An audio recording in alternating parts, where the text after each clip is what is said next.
Nelson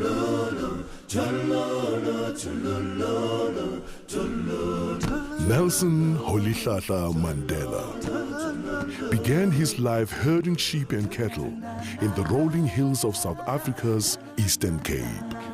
In his autobiography, part of which was written secretly while in prison, Mandela wrote, "I was not born with a hunger to be free. I was born free. Free in every way that I could know. Free to run in the fields near my mother's hut. Free to swim in the clear stream that ran through my village.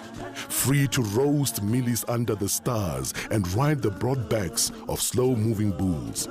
It was only when I began to learn that my boyhood freedom was an illusion, when I discovered as a young man that my freedom had already been taken from me, that I began to hunger for it."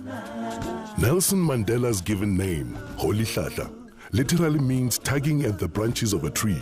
But at school, he was given the name of another famous leader. When I went to school, the lady teacher, Miss Mdingane, asked, "What is your name?" I told her my African name, Rolihlahla. She says, "No, I don't want that one. You must have a Christian name." So I say, "No, I don't have one." She says, from today, you are going to be Nelson." So henceforth, he would be known to the world as Nelson Mandela. As the son of a chief, Nelson Mandela had access to the best education available to black people in South Africa at the time. Studying at Fort Hare University, where he first became involved in student protest, his refusal to accept injustice, unfairness, and inequality would last a lifetime. South Africa, 1941. In his early 20s, Nelson Mandela moved to Johannesburg, where he first encountered the racial discrimination that would later become entrenched in law by the apartheid government. Working on the mines and later as a clerk in a law firm, Mandela pursued his law studies and joined the African National Congress, the oldest black political organization in South Africa. It was when I came into the African National Congress that I realized that Xhosas are only a part of the African people. That the task of the ANC was to unite the African people and out of them build a nation. In 1948, the nationalist government was voted into power by the white electorate in South Africa, and the battle lines were clearly drawn. Comrade Oliver said, "Well, I like this because we now know we have an enemy in power, and I think that we're going to have a better opportunity of mobilizing our people." Our policy is one which is called by an Afrikaans word apartheid. And I'm afraid that has been misunderstood so often. It could just as easily, and perhaps much better, be described as a policy of good neighborliness.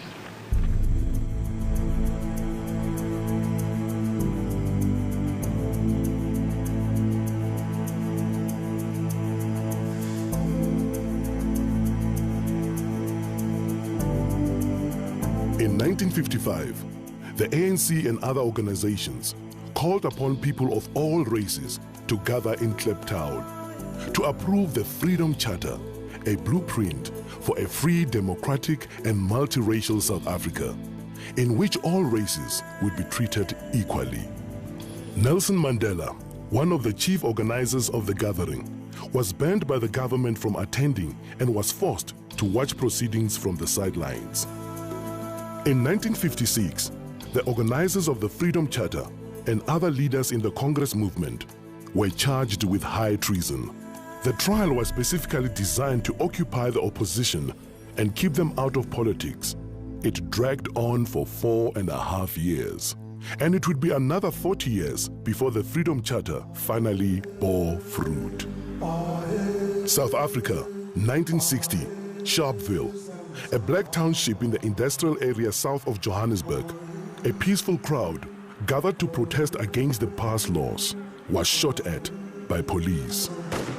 69 people died. The nationalist government imposed martial law. All opposition was banned and thousands were jailed. When it became clear that all means of peaceful negotiation had been exhausted, Mandela went underground to lead the armed struggle. We have made it very clear in our policy that South Africa is a country of many races. There is room for all the various races in this country. There are many people who feel that it is useless and futile for us to continue talking peace and non-violence against a government whose reply is only savage attacks on an unarmed and defenseless people. Key government installations were targeted for sabotage. Mandela became known as the Black Pimpernel. In 1962, Mandela was captured, charged with leaving the country illegally, and sentenced to imprisonment for 5 years. Shortly afterwards, his ANC comrades were captured with evidence which incriminated Mandela. He returned to court for the Rivonia trial, where he and 8 others faced a possible death penalty. The very speech which was made by Nelson consolidated the spirit of the people outside, because it was a defiant spirit. I have fought against white domination, and I have fought against black domination. I have cherished the idea of a democratic and free society in which all nations live together in harmony and with equal opportunity. It is an ideal which I hope to live for and to achieve. But if needs be, it is an ideal for which I am prepared to die. When Nelson Mandela and several of his colleagues were sentenced to life imprisonment in 1964, the political convicts were sent to Robben Island, the bleak island prison off the Western Cape Coast. Nelson Mandela was 45 years old when he became prisoner number 466 of 1964. He would be in his early 70s before he would again be a free man. Forced to perform futile hard labor in a lime quarry, the prisoners refused to be broken. Far from being diminished, Mandela's moral leadership and stature continued to grow while he was in prison. His young wife, Winnie, continued to be an inspiration to the struggle. That day is not far when we shall lead you to freedom. Amanda! Away to power to the people. But the struggle against apartheid would continue for another quarter century.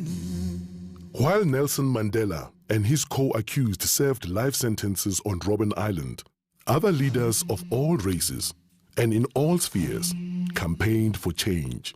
Many faced imprisonment or exile. And around the world, ordinary people showed their horror of apartheid and their support for the struggle. The purpose, friends, of this boycott is for the people of Britain to register on the widest possible scale their passionate protest against an evil and repulsive doctrine which says that a man's legal status, a man's political rights, a man's economic opportunities, a man's social position shall depend solely upon the color of his skin. But in 1976, Soweto school children marched in protest, and townships around the country erupted in violence. It was the beginning of the end for apartheid, but the struggle dragged on for more than a decade as the Afrikaner nationalist government clung to power. I've been lenient and patient. Don't push us too far. In the late 1980s, amid a tide of world pressure, the South African government was forced to accept the inevitable and began dismantling apartheid.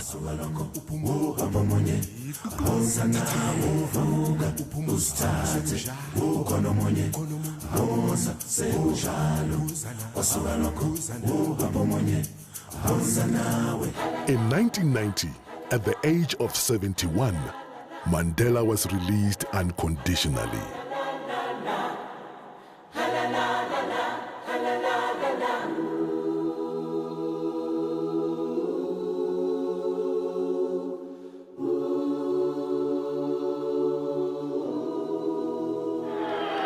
I stand here before you not as a prophet, but as a humble servant of you, the people. I place the remaining years of my life in your hands. After leading negotiations for a new South Africa, Nelson Mandela cast his vote in the first free and democratic elections and became the country's first black president. Never, never, and never again shall it be that this beautiful land will again experience the oppression of one by another.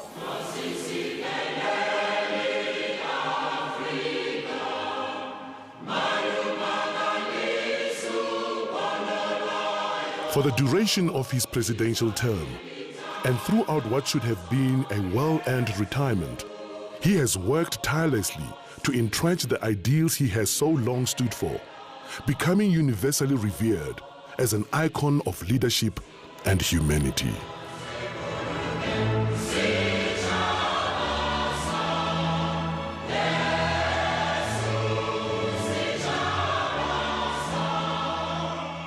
When I told one of my advisors a few months ago that I wanted to retire, he growled at me, "Goat, you are retired." If that is really the case, then I should say, I now announce that I'm retiring from retirement.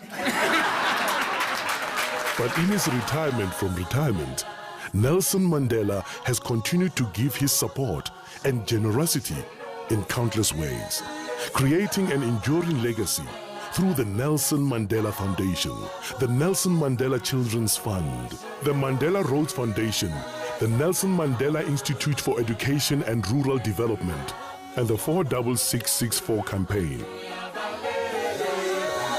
Through 46664, he continues to lend the full force of his extraordinary talent, intellect, and heart to a problem that faces not only his own country, but the world at large. Nelson Mandela, Madiba, we salute you.